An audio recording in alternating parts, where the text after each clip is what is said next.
À l'aube, dans une station-service de province, les chiffres changent plus vite que les visages. Un automobiliste regarde le panneau, hésite une seconde, puis repose la question que toute une économie finit toujours par se poser trop tard. Jusqu'où cela peut-il monter cette fois-ci? À première vue, une guerre au Moyen-Orient semble encore appartenir au monde lointain des cartes, des missiles, des détroits et des sommets diplomatiques. Quelque chose que l'on regarde au journal, sans imaginer que cela puisse remonter jusqu'aux gestes les plus ordinaires. Et pourtant, le vrai danger n'est pas seulement dans les images de guerre. Il est dans ce qu'elles déclenchent derrière elles. Car dans une économie comme la nôtre, le choc ne voyage pas seulement par les armes. Il voyage par l'énergie, par les navires, par l'assurance, par la peur des marchés, puis par les prix. Autrement dit, ce qui brûle là-bas peut finir par réapparaître ici, non pas sous la forme d'un front militaire, mais sous celle d'un plein plus cher, d'une livraison plus coûteuse, d'une facture plus lourde. Et c'est précisément ce mécanisme invisible que beaucoup sous-estiment encore. Dans cette vidéo, il ne s'agit pas de dire qu'un conflit au Moyen-Orient provoque automatiquement, mécaniquement, une flambée générale des prix en France. La réalité est plus subtile et plus inquiétante aussi. Car ce qui compte n'est pas seulement la guerre elle-même. Ce qui compte, c'est la manière dont un choc régional peut contaminer toute une chaîne économique mondiale avant de se transformer, chez nous, en pression sur le coût de la vie. Autrement dit, la vraie question n'est pas seulement « y aura-t-il plus de violence ?»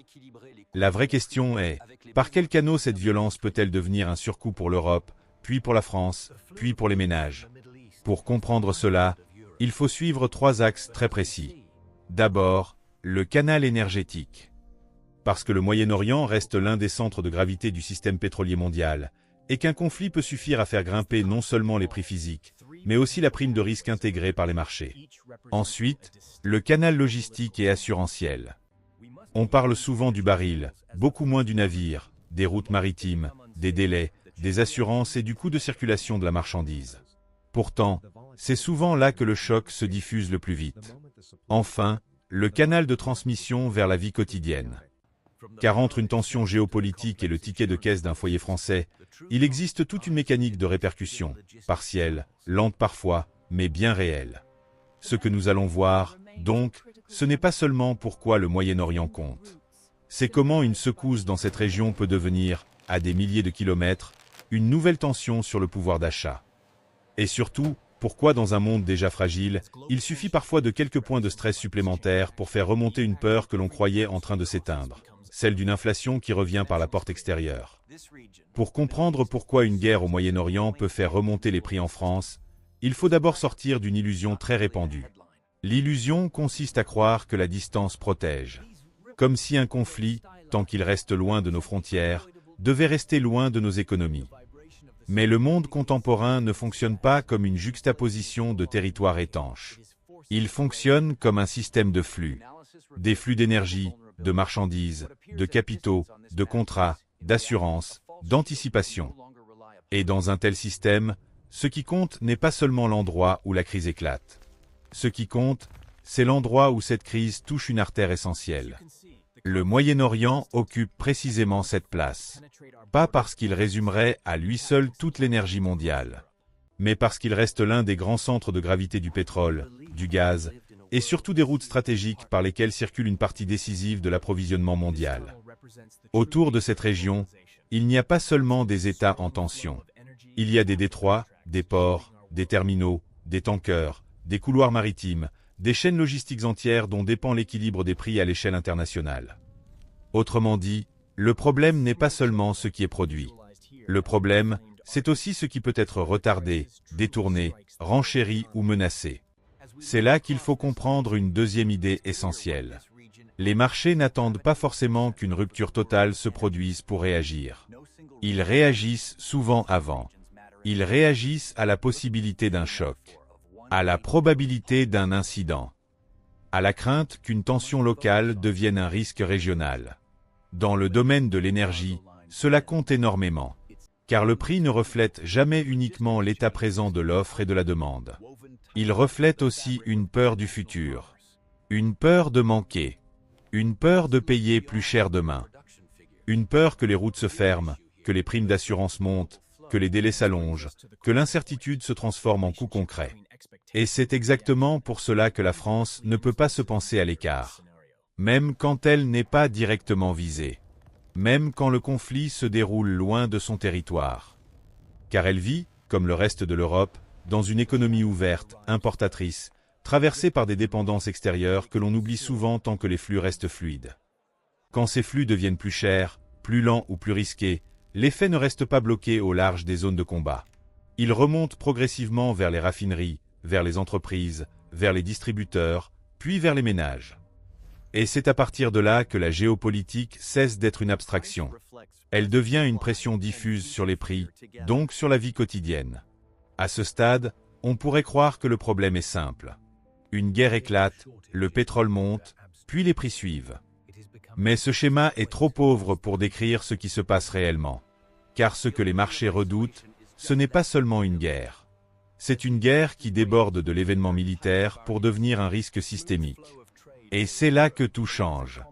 Ce que le marché regarde d'abord, ce n'est pas uniquement le nombre de frappes, la violence des images ou la gravité politique immédiate. Il regarde la possibilité d'une extension.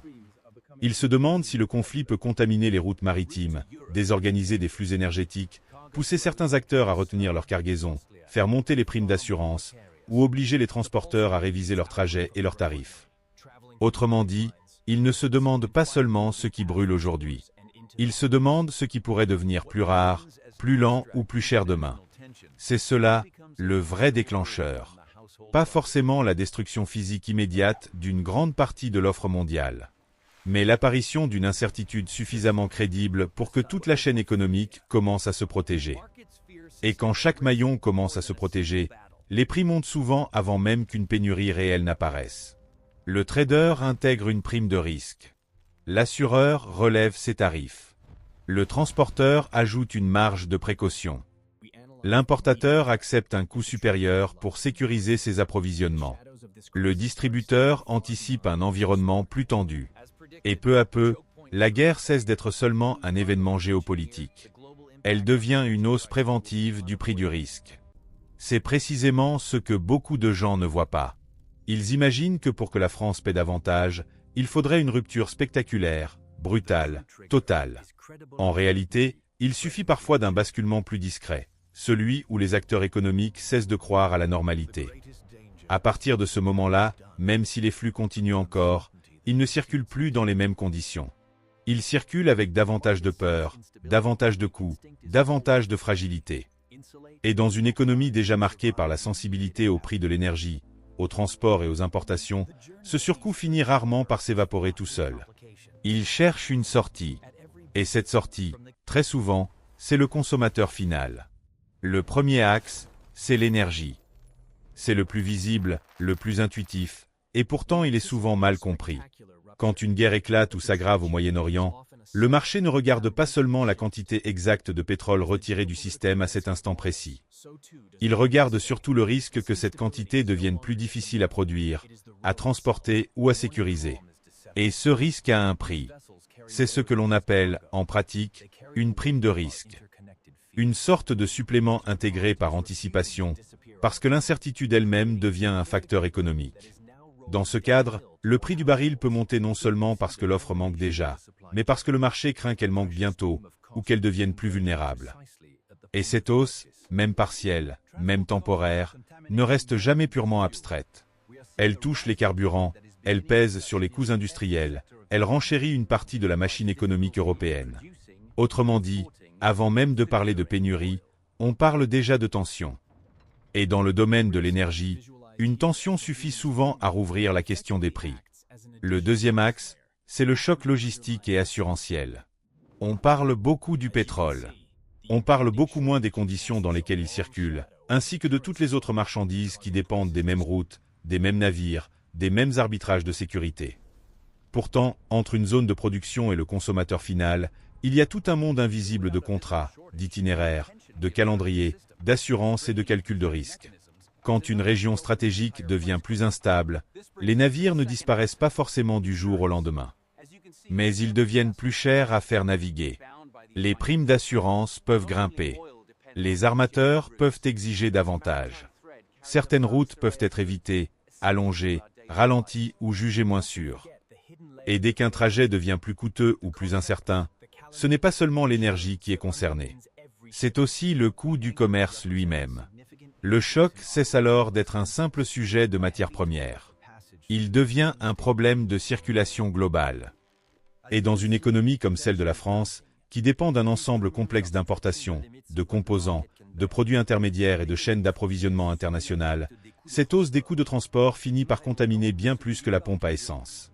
Le troisième axe, c'est la transmission vers la vie quotidienne. C'est là que toute la mécanique revient vers le public. Car une hausse de l'énergie ou du transport ne devient pas automatiquement, à l'euro près, une hausse équivalente dans chaque rayon ou chaque facture. Entre les deux, il existe une phase d'absorption, de négociation, de retard, de redistribution partielle du choc. Certaines entreprises réduisent leurs marges pour tenir. D'autres répercutent une partie du surcoût. Certaines attendent. D'autres augmentent leurs prix plus vite, par précaution ou parce qu'elles savent que leur propre environnement devient plus tendu. Peu à peu, le choc se propage. Il peut se retrouver dans les carburants, dans les coûts de livraison, dans l'alimentaire, dans certains produits manufacturés, dans les charges des entreprises, puis dans le climat général du pouvoir d'achat. Ce qui compte, ici, ce n'est pas seulement la hausse brute d'un poste précis. C'est l'effet cumulé d'un monde qui recommence à coûter plus cher. Et quand cette impression s'installe, elle pèse aussi sur les comportements. Les ménages deviennent plus prudents. Les entreprises hésitent davantage. Les anticipations d'inflation peuvent se tendre. Le débat public se crispe de nouveau autour d'une question simple. Est-ce que l'on entre encore une fois dans une séquence où chaque tension extérieure finit par être payée à l'intérieur? Voilà pourquoi une guerre au Moyen-Orient peut faire remonter les prix en France, sans qu'il soit nécessaire d'imaginer un scénario immédiatement apocalyptique. Il suffit qu'un conflit produise une hausse du risque sur l'énergie, une hausse du coût de circulation des marchandises, puis une transmission partielle mais persistante à l'économie réelle. Le choc n'a pas besoin d'être absolu pour être sensible. Il lui suffit d'être suffisamment large pour contaminer les conditions normales du commerce mondial. Et dans un pays déjà attentif au coût de la vie, ce type de contamination peut très vite redevenir politiquement, économiquement et socialement explosif. À partir de là, la question devient simple. Qui paie? Et la réponse est toujours plus dérangeante que prévu. Car dans ce type de choc, personne ne paie d'un seul coup, ni de manière parfaitement visible. Le coût se diffuse. Il s'étale. Il se répartit à travers des milliers de décisions économiques, jusqu'à devenir une impression générale, celle d'un pays où la moindre tension extérieure semble pouvoir se transformer, tôt ou tard, en tension intérieure sur les prix. Pour la France, le premier point sensible reste évidemment l'énergie. Pas seulement parce que le prix du carburant est immédiatement visible, mais parce qu'il agit comme un signal psychologique puissant. Quand le plein repart à la hausse, ce n'est pas seulement une dépense de plus. C'est aussi le sentiment que quelque chose recommence, que le budget se tend à nouveau, que la normalisation attendue n'est peut-être pas aussi solide qu'on le croyait. Et ce signal ne touche pas seulement les ménages. Il touche aussi les artisans, les transporteurs, les agriculteurs, les PME, tous ceux pour qui l'énergie n'est pas une ligne abstraite, mais une condition concrète de fonctionnement. Ensuite, il y a l'entreprise. Une économie comme celle de la France n'absorbe pas un choc extérieur uniquement à travers la consommation des ménages. Elle l'absorbe aussi à travers ses coûts de production, ses importations, ses transports, sa logistique, ses marges déjà comprimées dans certains secteurs. Quand l'énergie devient plus chère, quand les délais s'allongent, quand les flux deviennent plus incertains, certaines entreprises peuvent encaisser temporairement. D'autres non. Certaines répercutent une partie de la hausse. D'autres repoussent leurs investissements. D'autres encore deviennent plus prudentes sur les embauches. Autrement dit, le choc ne menace pas seulement le panier du consommateur. Il menace aussi la fluidité de l'activité économique. À l'échelle européenne, la fragilité est encore plus nette. Parce que l'Europe s'est construite sur une prospérité fondée en grande partie sur des flux ouverts, une énergie relativement disponible, un commerce mondial prévisible et une capacité à transformer des intrants importés en richesses industrielles et commerciales. Quand un conflit majeur vient perturber cet équilibre, ce n'est pas seulement un problème de prix immédiat. C'est un problème de modèle. Un continent qui importe une part importante de son énergie, qui dépend de routes maritimes stratégiques, et dont la croissance est déjà affaiblie supporte mal la répétition des chocs externes.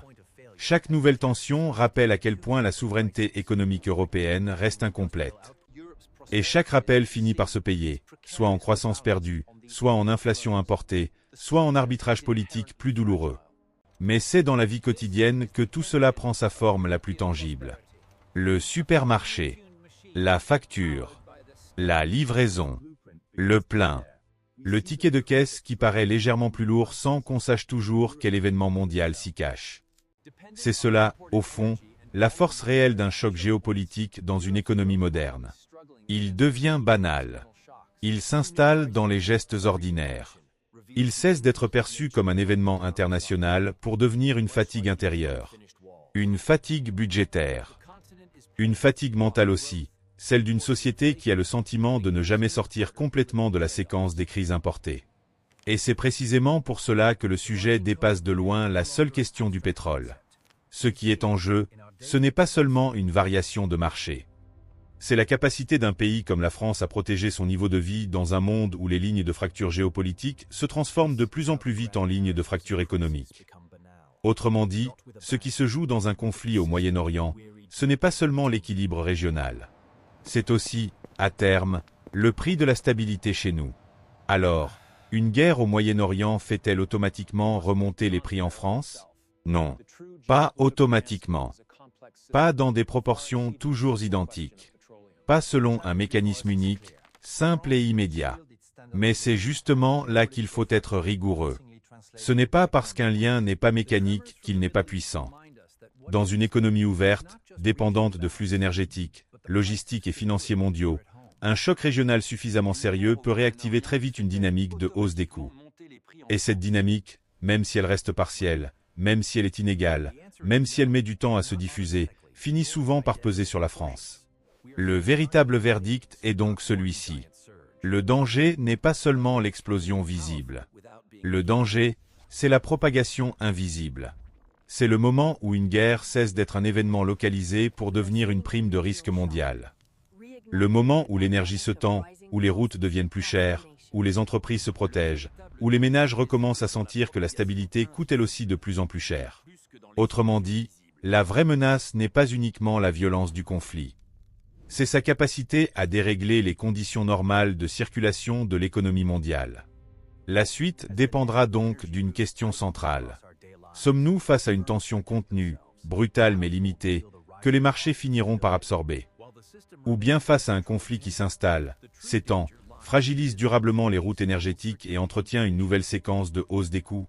Dans le premier cas, l'effet peut rester réel mais encadré.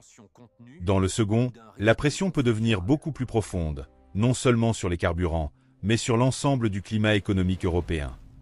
Et plus cette pression dure, plus elle cesse d'être un simple épisode de marché pour devenir un problème de pouvoir d'achat, de croissance et de stabilité sociale. C'est pour cela que le sujet concerne bien plus que les chancelleries, les stratèges ou les salles de marché. Il concerne aussi les foyers, les entreprises, les budgets, et la façon dont un pays comme la France encaisse les fractures du monde. Car tant que notre prospérité dépendra de chaînes extérieures que nous ne contrôlons qu'en partie, chaque foyer de tension majeure pourra, tôt ou tard, se transformer en facture intérieure. Et la vraie question politique, au fond, n'est pas seulement de savoir comment réagir à la crise suivante. Elle est de savoir combien de temps encore nous accepterons qu'un choc venu d'ailleurs redéfinisse, ici, le prix du quotidien. Si cette lecture du monde vous intéresse, dites-moi en commentaire quelle autre faille vous voulez voir disséquer. Parce qu'aujourd'hui plus que jamais, comprendre l'économie mondiale, ce n'est pas suivre des chiffres abstraits. C'est comprendre comment les secousses du monde finissent par entrer dans nos vies.